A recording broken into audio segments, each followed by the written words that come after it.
Shalom saudara, ternyata Indonesia selain kita mengalami satu keadaan darurat karena COVID-19, kita mengalami darurat pernikahan di Indonesia. Mengapa? Karena hasil survei mengatakan pasangan yang memilih bercerai menunjukkan tren terus meningkat di Indonesia. Angkanya sekitar 15-20% setiap tahun di Indonesia. Jadi kira-kira dari 10 yang menikah, itu 2 bisa diakhiri dengan yang namanya perceraian. Saudara, kalau kita bicara tentang pernikahan, ternyata ada satu kurva yang disebut dengan U-shaped curve of marital happiness. Kalau sudah melihat di sini, kurvanya yang disebut sebagai kurva U, artinya dia menurun. Ya, jadi biasanya honeymoonnya cuma 2-3 tahun. Setelah membesarkan anak, ada peningkatan karir, sibuk kerja dengan BP7, berangkat pagi-pagi, pulang petang-petang, penghasilan pas-pasan, ya keuangan yang mulai menjadi bermasalah, ada beban keuangan, pengeluarannya makin besar karena harus mengkuliahkan anak, yang nabung untuk anak-anak kita sampai kuliah. Dan ternyata masuk dalam tahun yang ke-25, ini hasil survei rata-rata pernikahan itu berada di lembah. Ini bisa berakhir dengan perceraian, bubar. Tetapi saudara, satu pernikahan itu harus terus diupayakan supaya dia naik. Nah, bagaimana nih supaya rebound bisa naik ke atas ya? Kita tahu dalam pernikahan kadang-kadang ada namanya physical abuse ya, KDRT, kekerasan dalam rumah tangga. Menurut sebuah penelitian, kekerasan dalam rumah tangga itu lebih banyak jumlahnya daripada kekerasan di jalanan. Wah, mengerikan. Ada yang namanya disturbing emotional conflict, kritik berlebihan, merendahkan pasangan, mengancam, menceritakan kekurangan pasangan, kadang-kadang posting masalah pernikahan di medsos, itu bisa terjadi saudara pada masa kini. Terus apalagi ada yang namanya addictions ya, ada pasangan-pasangan yang terlibat dengan masalah narkoba, minuman keras dan sebagainya. Bisa juga karena extreme jealousy, ya kecemburuan yang berlebihan, penggunaan uang yang bermasalah, ada juga sexually destructive behavior, tingkah laku pernikahan yang menghancurkan dalam masalah atau rusak masalah seks ya. Ada silent treatment, diem-dieman, komunikasi yang buruk, ya bisa berhari-hari. Saya pernah dengar ada pasangan yang menikah tuh bisa berminggu-minggu, saudara, diem-dieman, bisa ya, bisa. Saya juga bingung, saudara. Terus juga bisa namanya electronic harm ya. Jadi tadi saya singgung orang bisa kesel sama pasangannya, dia posting di FB, dia posting di Instagram, dia posting di medsos. Oh, ini bisa terjadi. Nah, saudara, memang kita tahu banyak masalah dalam pernikahan. Ya, bisa karena alasan untuk menikah ya. Kadang-kadang orang menikah itu punya alasan karena sudah kefefet ya. Ya gimana Pak, saya mesti menikah Pak, usia saya Pak, saya kan udah 30-an Pak ya. Jadi ada alasan karena usia lanjut gitu ya. Saya mesti menikah, saya harus punya keturunan, orang tua saya suruh saya untuk menikah ya. Terus bisa juga karena kesamaan latar belakang, sama-sama dari satu suku tertentu ya, sama-sama dari profesi yang sama, tempat tinggal yang sama, ada alasan perbedaan usia ya. Nah, ini juga bisa memberikan pengaruh juga ya, pengaruh dari luar, tantangan masalah tadi ya, seperti masalah ekonomi, kematangan spiritual, pengalaman masa lalu juga yang seringkali memberikan trauma sampai masuk dalam pernikahan, kehidupan seksual yang bermasalah, masalah ekonomi, kemampuan menghadapi tantangan dan komunikasi dalam pernikahan. Kalau dari 10 hal ini kira-kira apa yang membuat pernikahan itu dalam keadaan darurat? Saya menemukan saudara, seperti dulu dosen saya Ibu Wanda Humble dan Pak Victor S. Liu mengatakan tidak ada keterampilan yang lebih penting untuk dikembangkan selain seni berkomunikasi yang jelas.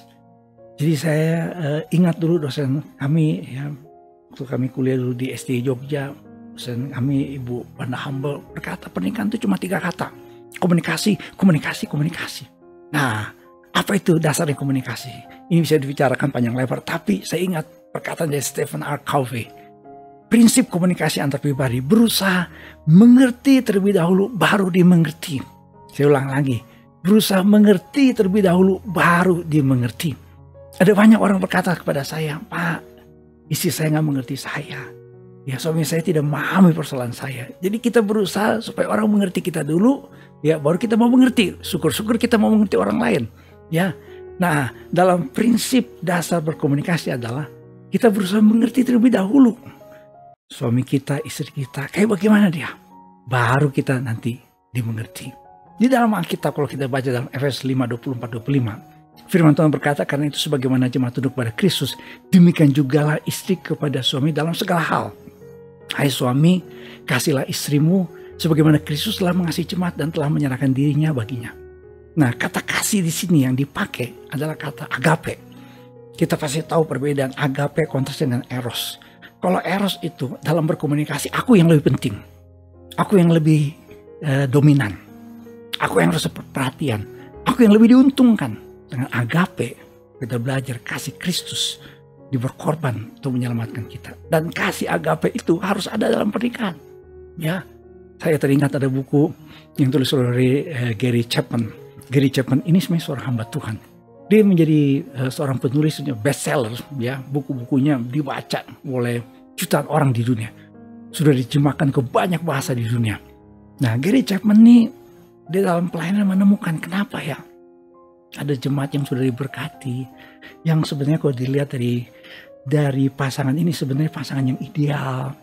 Ya, suaminya ganteng gitu, kong skoteng yang belum mateng ya, isinya cantik, imut-imut, makan semut sama lumut. Nah, itu istrinya ya. Ini pasangan yang ideal, tapi kok kenapa bisa bercerai? Kenapa bisa bubar? Ya, kadang-kadang dia perhatikan ini pasangan secara ekonomi oke ya, gak ada masalah ya sebenarnya. Apa menyebabkan dia menemukan ternyata ada yang namanya bahasa kasih. Nah, kalau kita kembali kepada prinsip dasar komunikasi, Gary Chapman mengajarkan mesti memahami dulu bahasa kasihnya dari pasangan kita. Bahasa kasih dari istri, bahasa kasih dari suami. Sama seperti kita. Ya, kalau berkomunikasi dengan orang lain supaya nyambung, bahasanya mesti sama. Dia cuma bisa bahasa Indonesia, kita ngomong bahasa Indonesia. Dia bisa bahasa Batak, kita ngomong bahasa Batak. Dia ngomong bahasa Mandarin, kita harus ngomong bahasa Mandarin. Dia bisa ngomong bahasa Inggris, kita harus ngomong bahasa Inggris. Demikian juga dalam pernikahan, kita mesti ngomong dalam bahasanya dia. Bahasa pasangan kita. Ya. Nah, yang pertama ada yang namanya bahasa kasih, words of affirmation. Kata-kata yang menguatkan. Nah, kalau istri atau suami kita punya bahasa kasih ini, perkataan kita itu harus memberikan kata-kata yang menguatkan. Kata-kata cinta, ya. Itu telling them the reason you love them. Kenapa kita mengasihi dia. Wah, ya. Itu kata-kata yang memberikan semangat. Yang memberikan semacam kayak encouragement. Kata buat istri, buat suami ya. Berikan dia appreciation ya. Dengan kata-kata. Ya mungkin bisa tulis juga ya. Say what you mean and mean what you say. Ya. Ya. Katakan apa yang kita maksudkan. Tapi benar-benar kita memaknai perkataan kita. Jadi bukan sekedar kita cuma ngomong asbun asabunyi asma-asam anggap omong doang. Tapi benar-benar kita mengakui hal-hal yang luar biasa. Ya, kalau dia baru potong rambut, ya kita hargai. Aduh, mam, ya bagus potongannya. Gitu, tulus ngomongnya. Ya, demikian juga kalau suami kita punya bahasa bahasa kasih adalah words of affirmations, kata-kata yang menguatkan. Puji suami. Aduh pak, keren pak. Ya, aduh pak, tadi bagus. Ya presentasinya. Ya, yang kedua quality time. Nah, kalau suami atau istri punya bahasa kasih adalah quality time, waktu yang berkualitas. Kita harus sering jalan sama dia. Ya, makan siang bersama, makan malam, ya, yang sama-sama. Kalau kita keluar kota, ya nggak kasih kabar, kirim foto, ya, gimana keadaan kita atau situasi kita. Ya, kita nginep di sebuah hotel, kirim foto, ya, gitu. Ya, ini quality time. Nah, ada yang bahasa kasih physical touch, gitu, ya. Jadi sering dielus-elus, sering sayang, sering dipeluk, ya nggak. Saya suka berkata ya kalau istri itu bahasa kasihnya adalah physical touch, ya seperti istri saya ya, physical touch bahasa kasihnya yang dominan ya, gitu ya. Mesti sering dielus-elus sambil nyanyi laguku, belai rambutmu yang kucai, ya cincai makan capcai, pakai tongcai. Nah itu physical touch gitu ya. Nah tapi ada bahasa kasih receiving gifts. Jadi dia senang dikasih kado. Ini bukan hadiah kado yang mahal-mahal. Itu hal yang kecil saja. Kita keluar kota ya nggak. Kita beli sesuatu ya nggak, gifts ya buat istri ya gitu ya.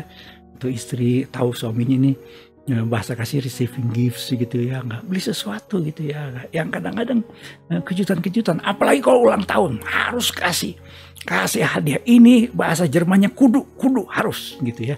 Receiving gifts ya. Nah ada bahasa kasih yang kelima adalah acts of service.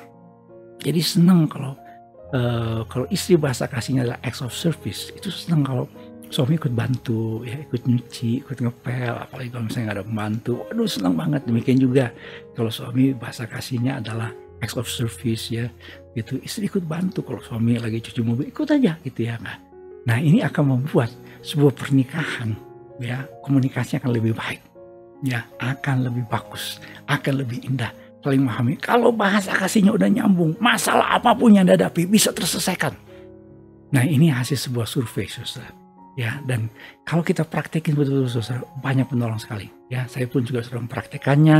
Ya, dan banyak orang-orang yang saya bantu dalam pelayanan. Ya, coba temukan bahasa kasihnya. Itu ya, saya kasih PR buat saudara sekarang. Ya, kalau saudara seorang suami, apa bahasa kasih yang dominan dari istri? Ada yang dominan, ada yang subdominan. Ada yang paling utama, ada yang kedua. Ada yang pertama, ada yang kedua. Demikian juga kalau saudara seorang istri, ya apa bahasa kasih suami? Yang dominan dan subdominan. Itu jadi PR buat saudara. Saudara, the life journey of learning to love like Christ. Itu akan membuat pernikahan kita akan langgeng. Sampai Tuhan yang memisahkan kita. Hanya Tuhan saja, saudara, yang memberkati pernikahan kita. Amin.